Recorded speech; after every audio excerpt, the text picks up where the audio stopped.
Happy Worldwide Regression Week. My name is Candace Goldman. In a few minutes, you will hear my interview with my lovely friend, mystical teacher, Pamela Aaralyn. But first, here are a few photos and some context for some of the clips that will be included in this video. In October of 2019, a most lovely woman by the name of Pamela Aaralyn created an event she called the Goddess Retreat. It was held in the Ozarks in Missouri. One of the activities planned during this event was one we called the DC Summit. DC for Dolores Cannon. You see, we plan to hold a group consciousness exploration experiment. 3 people to connect consciousness in trance and communicate with our lovely teacher of quantum healing. Many Dolores trained and BQH, Beyond Quantum Healing trained practitioners were in attendance at the retreat, and we were all looking forward to the event. The name DC Summit came from something we called the SC Summit, which was an event that was held a few times with Dolores Cannon herself in Arkansas. These events were created and sponsored by the original Quantum Healing Support Forum community. In these SC Summits, we would bring 3 people together, put them in a trance, to ask the SC, or the superconscious self, Dolores called it the subconscious, and have that energy answer questions for the group. So in the DC Summit, we thought to do something similar. We wanted to connect with the energy of Dolores Cannon in this 3-person trance and ask questions. And we did just that. The DC Summit was attended by the entire Goddess group. It was enlightening, powerful, and magical. Many questions were asked and answered. However, as the hours passed after that particular session, and we continued on with the activities in the weekend, I found myself sitting after lunch and thinking. I had a very real sense that Dolores was not finished communicating. And just as I was fully coming to that conclusion and thought, Pamela came up, sat next to me and said, "I don't think Dolores was done communicating." Of course she did. In short order, Pamela and I decided to do an impromptu tandem BQH session, but with a much smaller audience. The plan this time was for Pamela and I to be the ones in an altered trance state, to connect with Dolores and see what she wanted to say. Our consciousness exploring guides were Donna McMurtry and Diana Adair. Our friend Stephanie Benson actually had some brainwave measuring devices attached to Pamela's head and recorded the event energetically on her computer. And we had a couple of other friends watching as witnesses. To say that tandem session was more powerful than either of us had anticipated would be the understatement of a lifetime. I've had many quantum healing sessions and more than one tandem session over the 12 years I've been practicing, and I have never experienced anything like I did that day with Pamela by my side as we connected to Dolores Cannon. It was powerful for Pamela too. She credits this session as being one big reason her health has improved of late. And it is this session that we refer to in this interview. So in addition to these additional photos, I will share a couple of interesting video clips from that tandem session, including one in slow motion, And the reason I slowed that particular video clip down is that at regular speed, my body movements almost look like seizures or something violent and could possibly be disturbing to view. But please know, the experience of the wonderful energy I was feeling was the polar opposite of disturbing. It was powerful and most loving. And as the brilliant diamond light upgrade energy flowed through me, the closest thing I can think of to describe it was that it was an ecstatic event, which cleared and energized my body in a most amazing way. And the upgraded energetic effects of this session lasted.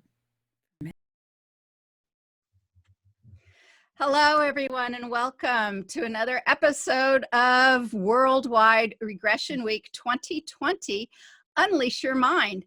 And today I welcome my very special guest. And you know, hosts say that all the time, but this really is a special guest. Special in my heart. Pamela Aaralyn's heart is inside of my heart. We have so much that we want to talk about today in this show. And I would like to welcome officially Pamela Aaralyn, who is a spiritual teacher and mystic. Good morning, Pamela. Good morning, Candace. Thank you so much for having me. And I must say that you are incredibly powerfully special to me always. Thank you for having me. Oh, I love you so much. So we want to make a note that we are making this video on the 31st of March to be aired sometime in mid-April. And since our world is changing every single day, and we may go through 15 different kinds of worlds before we actually hit play on our video today, I wanted everyone to know that before we get started talking about all the things that we would like to talk about. And we got together a few minutes before the show, and there's certainly some things that I want to hear from Pamela about. Things have been so busy in everyone's life. I haven't really caught up with Pamela. She's had some health challenges, as many people have out there. So I definitely want her to catch us up on that and what's going on with her. And I also, Pamela, in that subject, want to talk about the tandem BQH session you and I had last October, how that plays in, because since this video is being pre-recorded, I hope to play a couple of clips to that. Now that some time's passed, we have a really interesting perspective, both of us. I definitely want to talk about that and anything else that's big and important on your mind and in your world. So, Pamela. Yeah, I think that tandem session blew both of our minds at the time. And we were interchanging different roles, if you will. I don't know what to describe it as, but from my recollection of it, neither one of us were expecting it. And we just had made a decision that I think we had a bigger session with Priscilla Louise and Hara and someone else, Jenny Thompson. And so for some person, let me just back up a minute for people who don't even know what the heck we're talking about. So Pamela and I were at a women's retreat last year put on by our mutual very good friend Samantha O'Harn, and it was a beautiful gathering of spiritual women, and we did some consciousness exploration in a lot of different ways during that time. And one of the things that Pamela and I did were we laid down together connected consciousness, and we were led through what we call a tandem session, basically meaning Pamela and I both went into an altered state of consciousness. Pamela actually had her brain waves measured at the time, so this was partly an experiment, but our intention for the session was connection with Dolores Cannon, allowing her to speak. But then all kinds of crazy stuff happened. So take it from there, Pamela. Oh my goodness. From that point, we just decided to go because we thought that Dolores had some more things to say to us, and we both decided to see what came through. And I remember she was talking about the state of consciousness that we're in and the roles that we were playing. And one of us she labeled as the transmitter, and the other one of us she labeled as the transducer. I don't remember which one was which. Do you? I actually kind of do, because those are still jumping back and forth in my mind, because already I had been using the word transducer in my head about some different things that had been coming to me in meditation and everything. I hadn't used the word transmitter, but during the session, you actually did it the other way. So you called me the transmitter and you the transducer, I think. Anyway, it was very interesting. It was certainly an exchange of some incredible energy, and a lot of very interesting things happened. Yeah, both of which we had no idea what was coming. And she was very quiet through me. She basically would guide you into an experience. And we observed in the video thereafter you going through a very intense experience where it was almost as if your entire essence was being defragmented, and you were trying to just sort of like maintain your groundedness during that, as some of the clips will likely show a little bit of. But and we had two facilitators that got helping us, one for me and one for Candace.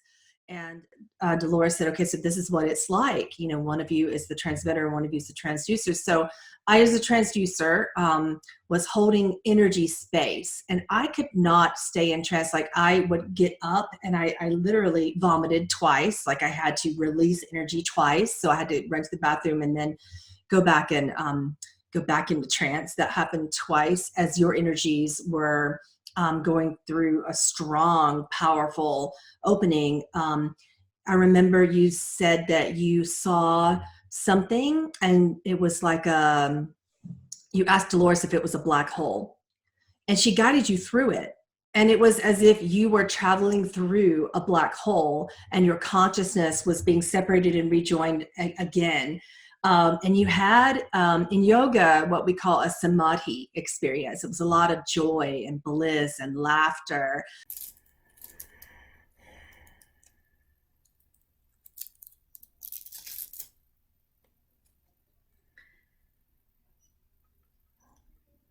And Dolores, you've taken us all on quite a wild ride with some big mind bending, as you always do, big mind bending experiences and information. Can you begin to bring this together? Bring all of this together on how we can take this information and use it.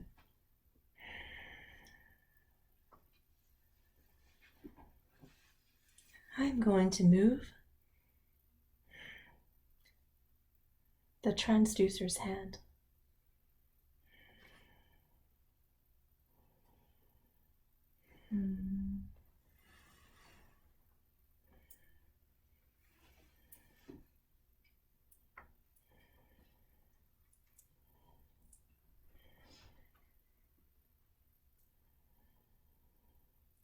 Now the transmitter will feel, but she will have no words.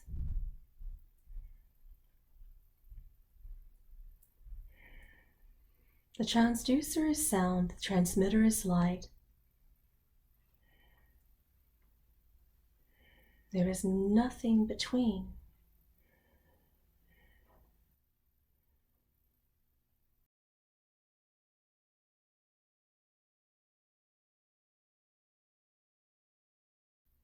Candace, you wanted to know me in this way.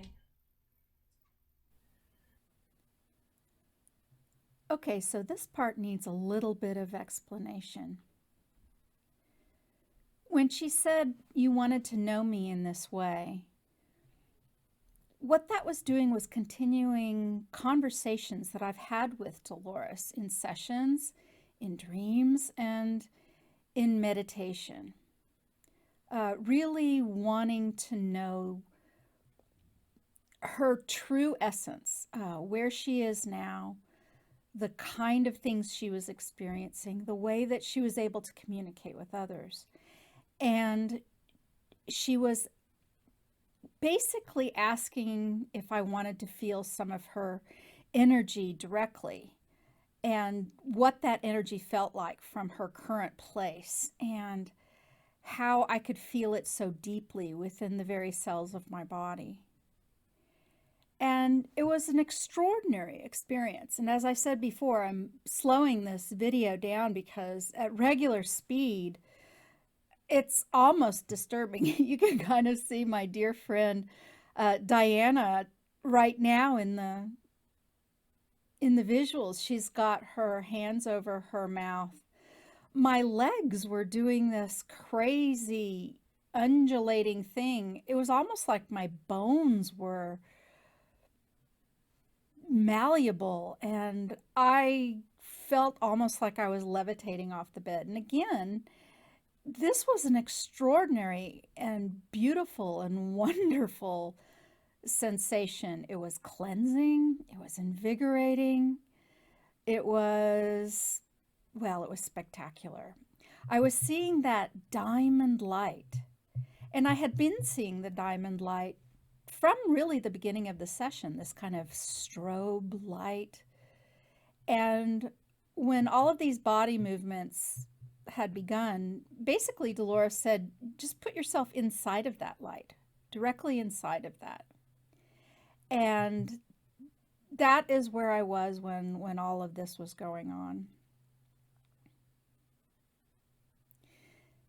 And there's another minute or so of this clip, and I left it in because of all the little details. There were things seemingly to come out of my hands during this time. My hands, my feet were very, very tingly. My feet were doing the same things that you might see my hands doing in some of these movements. And what ends up being fascinating about that is several months later, I have this session. And I have a session with somebody who is at this retreat. And in this session, Dolores came through again, and she upgraded the energy healing potential of my client's hands and of my hands. And Dolores actually instructed me to begin to use my hands on one of my horses, a very specific horse, the brown and white one, she said. And she told me which leg. And at the time, nothing was wrong with my horse's leg. But about 3 days after that, my horse did come up lame, but recovered nicely. So all of that was happening. I think this was setting the stage for this energetics through my hands that ended up being given as a gift from Dolores to me and another participant in the event. And we're just about done with the slow-mo. And your energies were just very elevated, and you were laughing a lot, trying to mitigate the experience.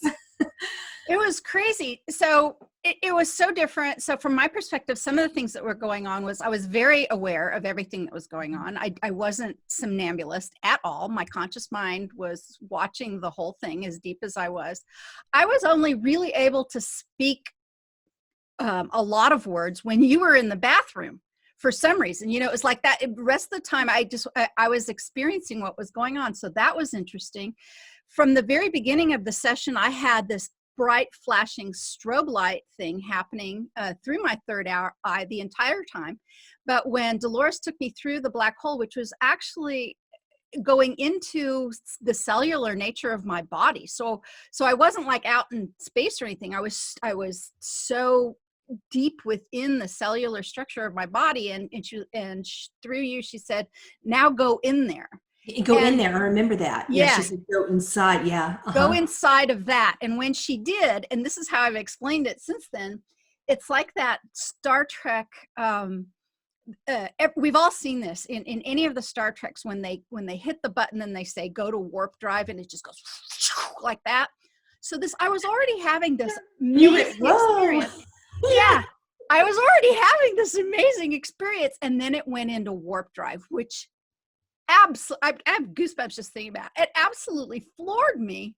And that's when my body started doing this thing, and I will slow it down on the clip for everyone to see. I'll probably show that about right here. But I was practically levitating, and it felt so good. It felt so good. And I think that was after the laughing. it was just crazy. I never, I've done consciousness exploration in these sessions quite a bit over the last 12 years. Nothing ever like this.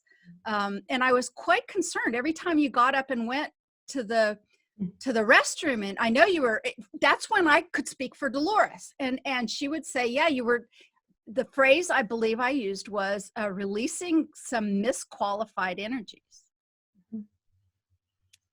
Yeah, that's kind of a reporter's way of saying a shaman is doing her job. Yeah, perfect. That's what I do. I hold space for people, and I always, as a channel, take different energies and pull them through myself and then release them. Yeah. So that's just one of the things I do. It was so interesting because we were laying side by side, and at one point you can actually see in the video, my hand moves, your hand moves at the exact same time, and we clasp hands, and then some of that happened after that.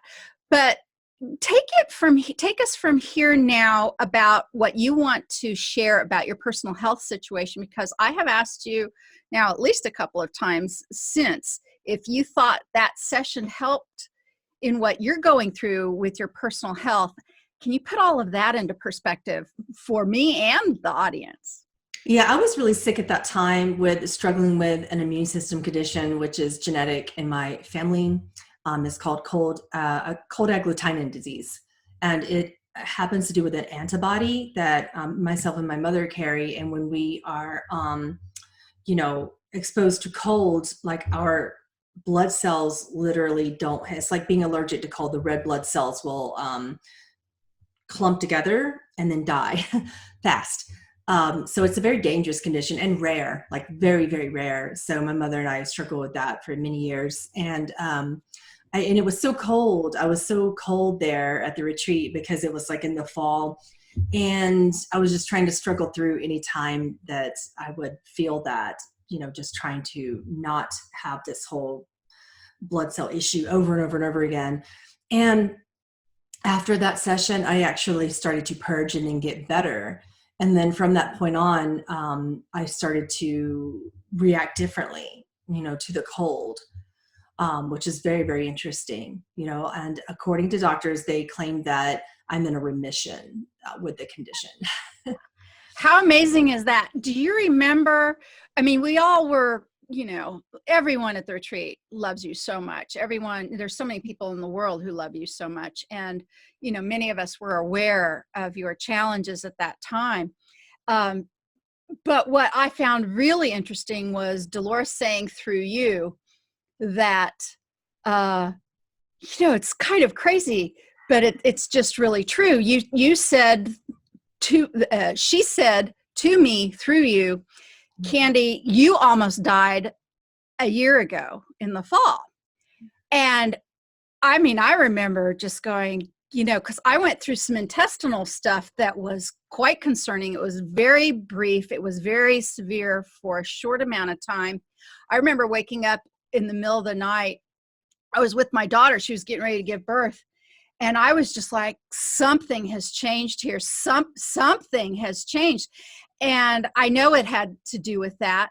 After that session, I had so much energy, I can't even tell you, for weeks and weeks and weeks. It finally tapered off as we got into the new year.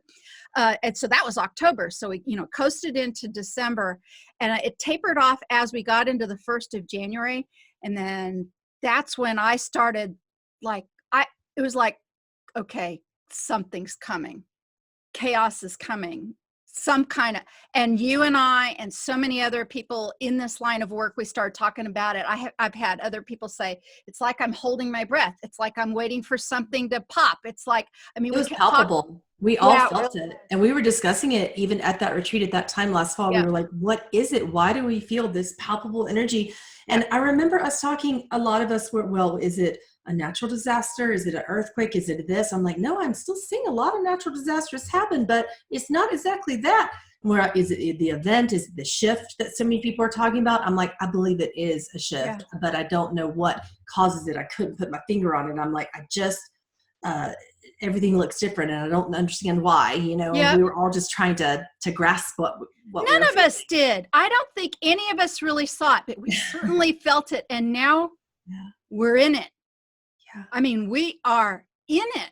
So here we are. So now that we are in this thing, and there's still chaos and confusion. And here, just about stepping into the first day of April, which will be tomorrow, I still sense more chaos before it starts to settle down. Me too. We are only in the ramping up of we're in a crescendo phase is what it feels like to me. Is that what it feels like to you? That is exactly what it feels like to me too. And, I know there's just a lot of energies going on that people are just not understanding what to do with that energy. They can't just sit with it and trust. So there's a lot of dissension in the human collective right now, just kind of, this is clashing. It's this contracting energy is going like that. Right.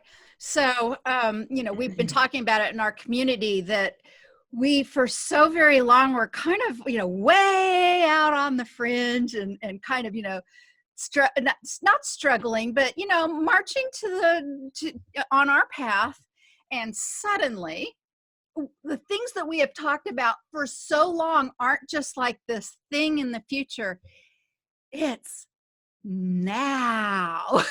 And suddenly, yeah, we didn't get any warning. It just happened. And that's kind of the thing that we're all discussing, is that we were going about our lives, doing our thing, and we all felt something, this palpable something coming up in it. And we felt a shift, and we're like, oh, well, maybe it's a slow shift because we're feeling it, but we're not really seeing it. And maybe it's just this slow thing. It's going to be this way. And then bam.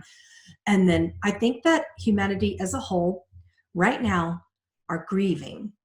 The biggest thing that I sense is that you are grieving. You are grieving not just the losses of people who are passing and shamans around the world and mystics around the world.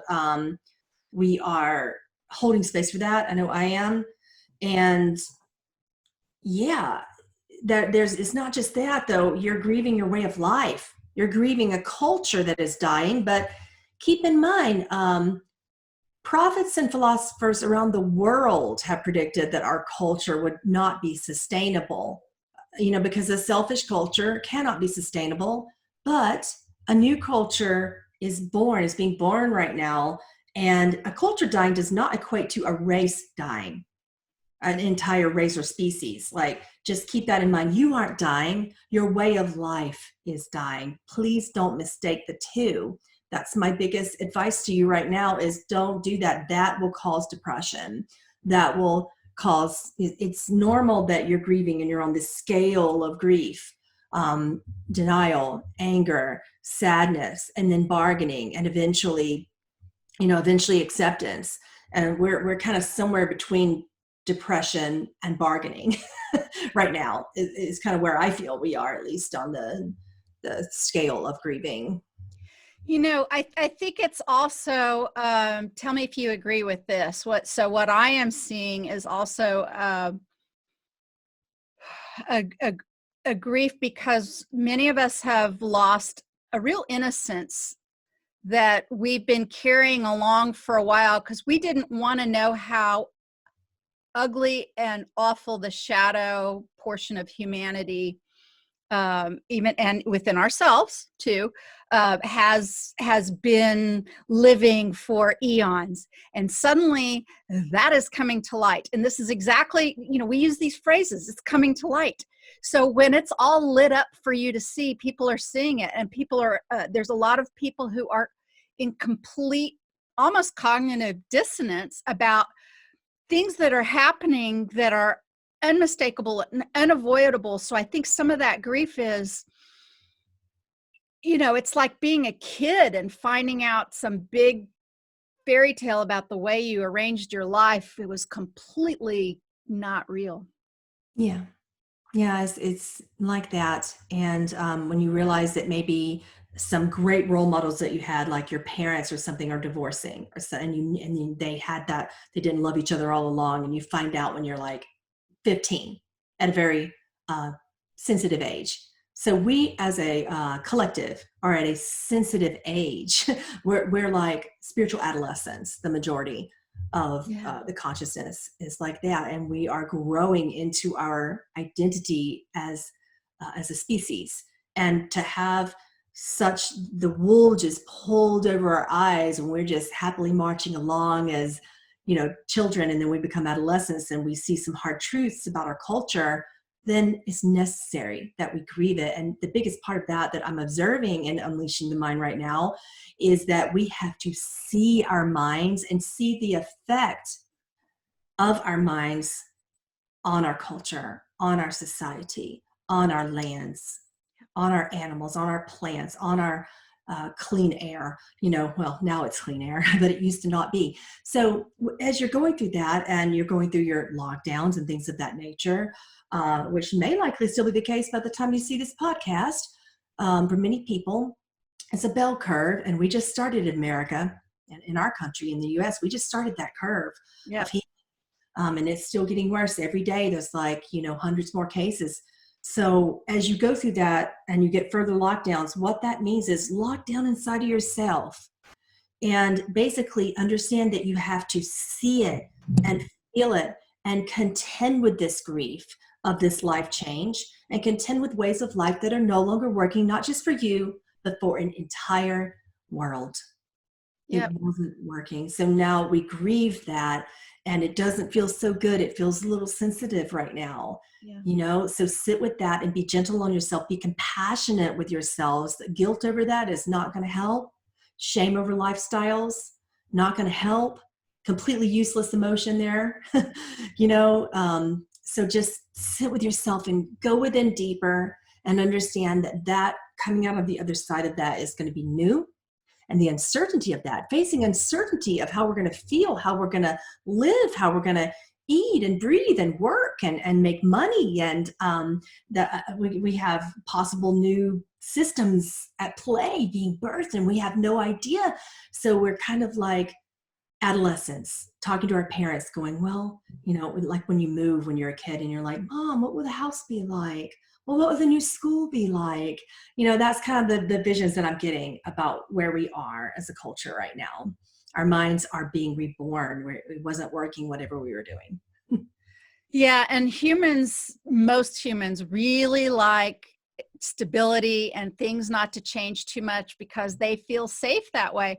One thing that occurred to me as you were talking is, I think it's pretty important to really think about the things that you are feeding your mind. Be aware of what's going on, but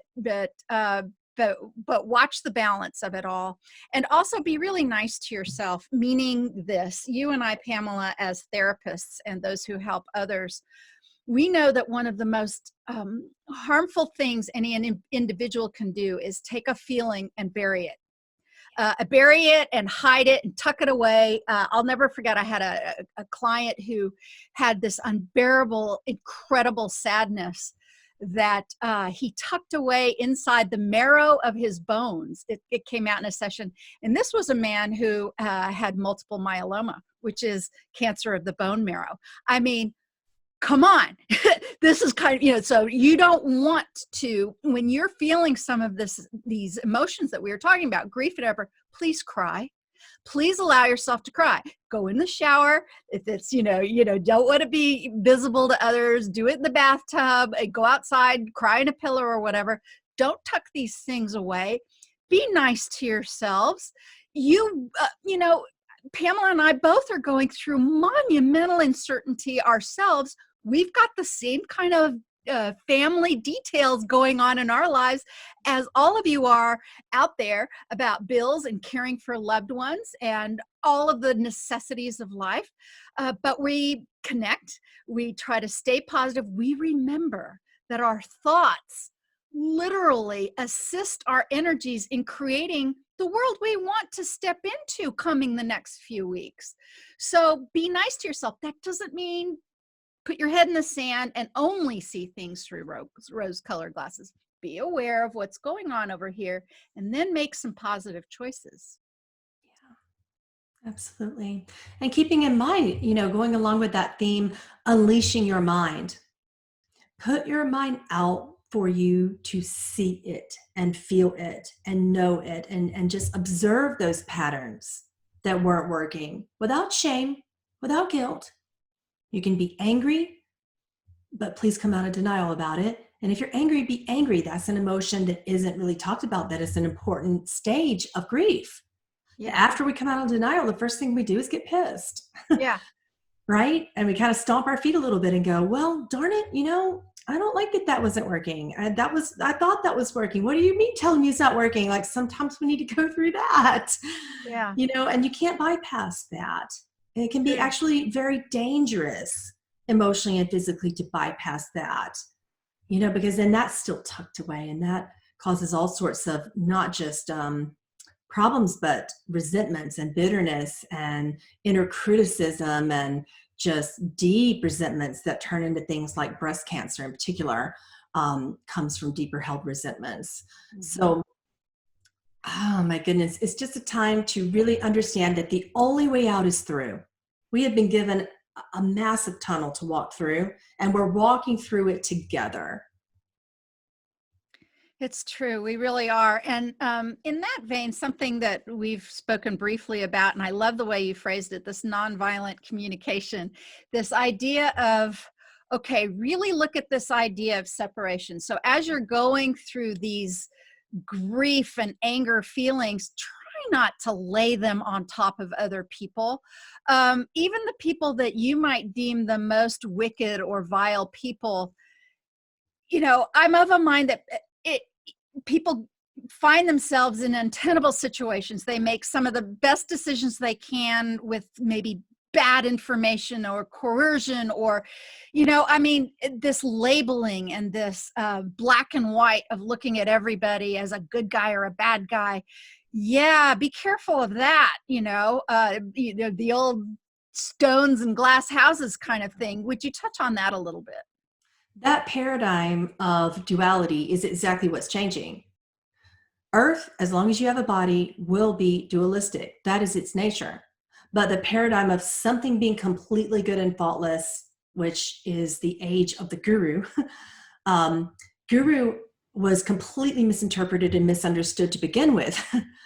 And that's why we had so many false gurus coming into modern spiritual culture. And you keep hearing that come out, and you're getting angry about that too, of false gurus coming. That's why that happened, because we gave so much of our power to someone else. When the only thing that a guru meant was a person that carries a lot of heavy weight for you so that you can return to the guru within. That is a guru's job. And if that teacher isn't doing that for you, please get another teacher. And better yet, learn to teach yourselves. This is because you don't have too much of an opportunity to have a true guru on this planet right now, because you don't believe in trust in the guru within you. So that reflection as a culture is out there, all these false gurus. Why? Because you don't really believe in the guru in here. You don't believe that you can do this yourselves. You can do this yourselves. Yeah. And when you do need a little help, at least find a teacher that is going to point you back towards yourselves. So there's that. And this paradigm of everything being, good teacher, bad teacher, good president, bad president, good culture, bad culture that created a virus. I'm not being facetious. This is really what happened. Yep. And this idea of your fault, my fault, is not working anymore, and it hasn't been working. Yeah. This is what has been reversed. I agree. And as you were talking about gurus, I was thinking about, so some people who are completely, not involved in the spiritual, esoteric way of looking at some things, they just had different kinds of gurus, right? Movie stars or sports heroes or whatever. It's just they had a different focus, and they didn't use that same word, but it's all the same thing, right? Well, it's this concept of adulation that people put towards something or someone. Loyalty is different. Dedication and devotion is different. When you do that with your guru, whatever it or that person is, what you're trusting in is their work, not their personality, not what they look like on a screen, not the robes that they wear, not the title of enlightened that they have. What does enlightened even mean anymore? It's just so true. What I find really, really interesting in my own life is some of the sometimes radical and purely fundamentalist Christians actually are kind of really understanding what's going on here. And whereas we may use different terms and different ways of looking at it, would you touch a little bit because you are a very talented channeler, would you touch a little bit about the Christ consciousness and the return of that to this planet, and how much that may be what's going on here, maybe some of the what you see to be some of the fundamentalist Christian viewpoint of what's going on, which seems to be kind of, from my perspective right now, it's really positive. They're like, there's some good stuff happening here. What do you have to say about all that? There's two different viewpoints that I have on that. And one is the broad viewpoint that a Christ consciousness, is there. And it's been palpable for me. So it's not something that, for me, I can say is coming that isn't here. It's sort of a remembrance, that of something. We're not lost. We don't need to be saved. So I have a little bit of a different perspective on some of the fundamentalist views on that in religion, because this idea that we're lost and need to be found, that we're seeking something that's out there somewhere that's going to come down from the sky and save us, is a powerless concept that is also being reinvented. Yet, the part that really fascinates me is the concept of Christ consciousness, the consciousness of light, where we have no choice but to rebuild an entire society. That part of what people are calling an apocalypse. Yeah. It's undeniable. Look around you and try to deny it. I doubt that you can. Right.